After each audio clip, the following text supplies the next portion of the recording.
News travel TV ముందుగా headlines చూద్దాం. జీవన్ రెడ్డి గారు ఉన్నారు, ఆయన అందరూ గౌరవిస్తారు కాబట్టి అక్కడ ఆయన అక్కడ నుంచి కంటెంట్ చేసింది కాబట్టి అక్కడ కాంగ్రెస్ ఎక్కువ ఓట్లు వచ్చినాయి.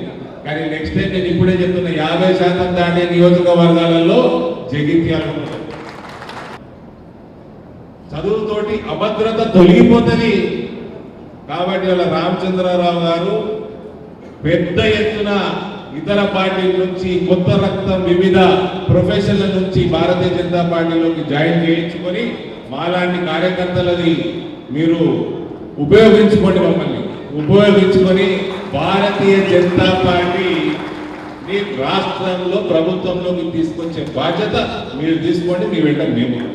కానీ నాకు ఎక్కడ బాధ అవుతుందంటే నేను ఈ 800 పైచులకు గ్రామాలు ఉండే నా పార్లమెంట్లో ఎక్కడికన్నా పోతే కేవలం కాషాయ కండవ కప్పుకున్నాడని ఈ ఇల్లు ఇంద్రమ్మ ఇల్లు లెక్క ఇల్లు ప్రోగ్రామ్ పెడుతున్నారు. ఇంతకుముందు డబల్ బెడ్రూమ్ 4 ప్రోగ్రామ్ పెడుతున్నారు. వాళ్ళకి అలాట్మెంట్ అయినా కూడా కాషాయ కండవ కప్పుకున్నాడని క్యాన్సిల్ చేస్తున్నారు, ఇల్లు క్యాన్సిల్ చేస్తున్నారు. కాబట్టి అటువంటి కాషాయ కార్యకర్తలకి ఎంత సేవ చేసినా తప్పేం లేదు. వాళ్ళ కోసం ప్రభుత్వం తీసుకురావాలి, ఎవరు అయ్యే కోసం కాదు, కార్యకర్తల కోసం ప్రభుత్వం తీసుకురావాలి. అరవింద్ ధర్మపురి కోప్పడతాడు, మా నాయన కూడా పార్టీ నడిపిండు, 2 సార్లు సక్సెస్ఫుల్ గా నడిపిండు, కొద్దిగా అవగాహన ఉన్నది, మీ బాధ్యత ఏందో నాకు. మీకు 17 పార్లమెంట్ కూడా అంతే ముఖ్యం, కానీ మీకు ఉన్నది కూడా 20-21 ఉన్నాయి పోస్టులు. ప్రతి పార్లమెంట్కి వెళ్ళి రిప్రజెంటేషన్ ఉండాలా, అది కూడా మాకు తెలుసు. కానీ 17 దాటినాక 2వ 3వ వస్తుంది చూసారా, అది కూడా డిమాండ్ చేస్తాం, మేము ఎక్కువ డిమాండ్ చేస్తాం.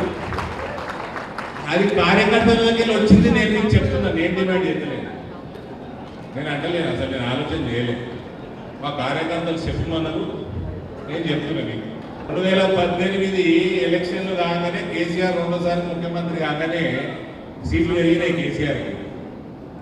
అప్పుడు కూడా 18 లక్షల ఓట్లు గాయమైనాయి ఎలక్టర్ రోల్కి వెళ్ళి అని పుకారు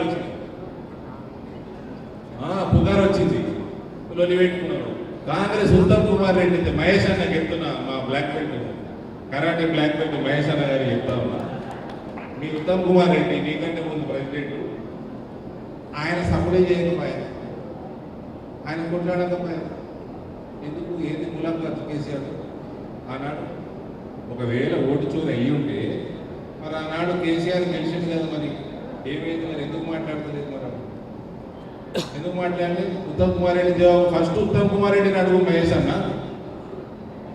మీరు బీజేపీ మీద ఎందుకు ఎదుగుతున్నాం? మేము ఎలక్షన్ కమిషన్ గౌరవిస్తాము, మేము రాజ్యాంగాన్ని గౌరవిస్తాము, మేము ఎలక్టోరల్ రోల్ని కూడా గౌరవిస్తాము. మా దగ్గర అందరూ నిల్చుంటాం, లోకల్ పార్టీలు అందరూ గట్టిగా కాంపిటీషన్ విపరీతంగా ఉన్నది. ఒక్క ఓటు ఇండియాట్ అయితే వాళ్ళు రోజు ఓటర్ లిస్ట్ చూసుకుంటారు, రోజు చూసుకుంటారు ఓటర్ లిస్ట్. నేనైతే వాళ్ళ నమ్మకంతో నేను వెళ్ళిపోతా ఓటర్ లిస్ట్ కూడా ఎలక్షన్ అయితే. ఒక్కటి కింది మీదకి అయితే వాళ్ళ వార్డులో కానీ వాళ్ళ గ్రామంలో కానీ తెలియదా? మరి అప్పుడు అయినట్టు బయటకు వచ్చింది, అయినట్టు 2018 నేను అంటలేని అయిందని. ఇవన్నీ సొలు రాజకీయాలు పనిచేసి ఇవన్నీ ఈయన వాగ్దానాలు చేసింది కదా కాంగ్రెస్ వాళ్ళు, అది ఒక్కటి నెరవేర్చింది లేదు, పీకింది లేదు.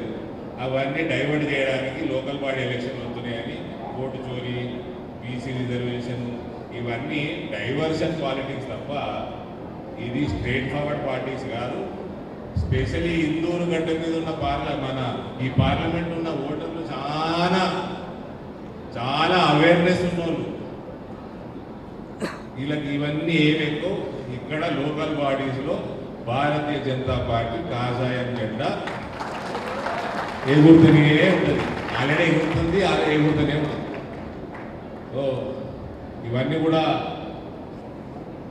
మీడియా ముందర మీ అందరికీ దృష్టిలో తెలియజేస్తూ మరోసారి కార్యకర్తలకి నా వంతు వీలైనంత నేను అందుబాటులో ఉంటున్నా కాబట్టి అన్ని రకాలుగా అది నా అదృష్టంగా భావిస్తూ ఇవాళ ఈ కార్యక్రమానికి ఇచ్చేసిన, అందుకే ఆ ఓటు చోరీ చెప్తున్నారు.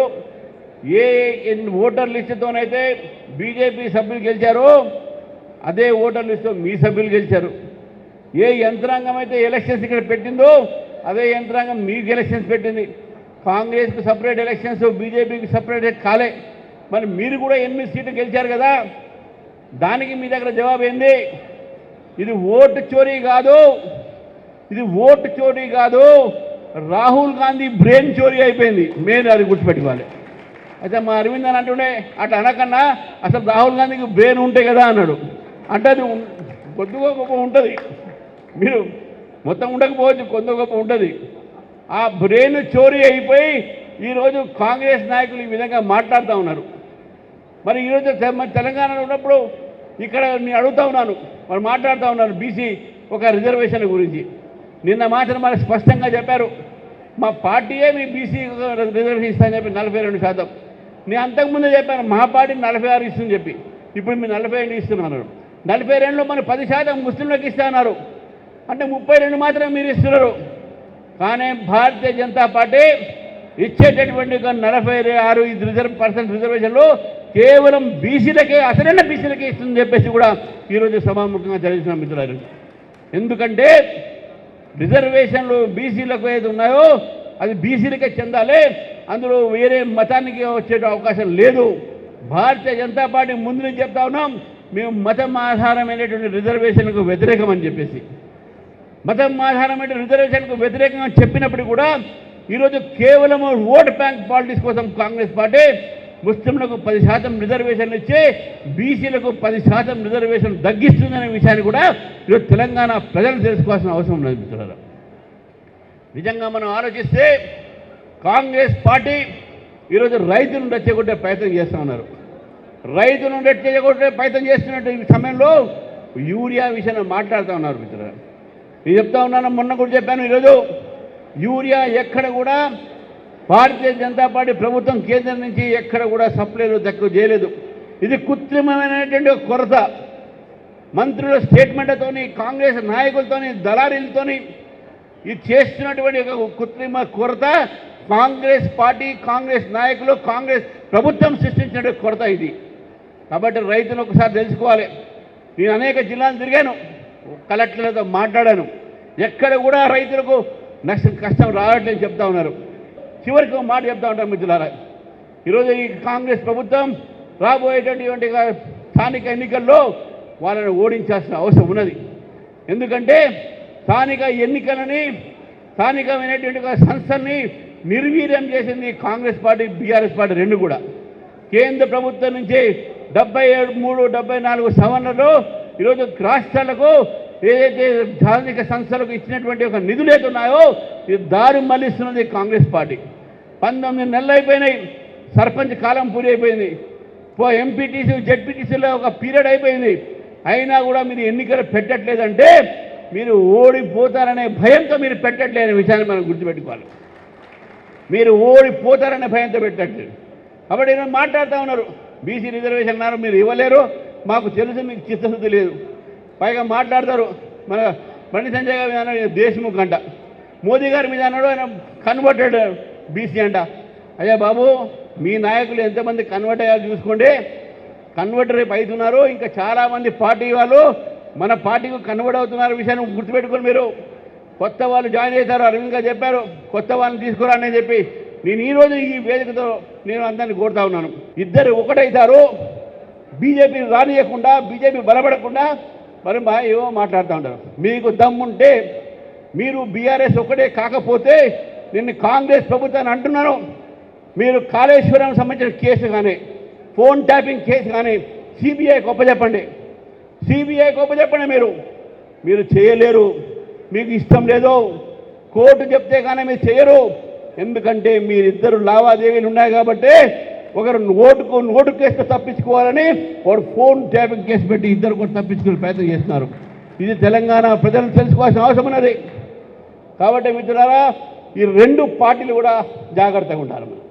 ఈ రెండు పార్టీలు కూడా తెలంగాణ ప్రజల సంక్షేమం ఆలోచించదు. మోదీ గారి నాయకత్వంలో భారతదేశం ఈరోజు ఆర్థికంగా 4వ స్థానంలో ఉన్నాం. రేపు తెలంగాణలో బీజేపీ ప్రభుత్వం వస్తే, రేపు తెలంగాణలో మున్సిపాలిటీస్లో బీజేపీలు గెలిస్తే, రేపు గ్రామ ఇవి వాళ్ళ బులెటిన్ అప్డేట్స్. కీప్ వాచింగ్ స్ట్రాబె టీవీ.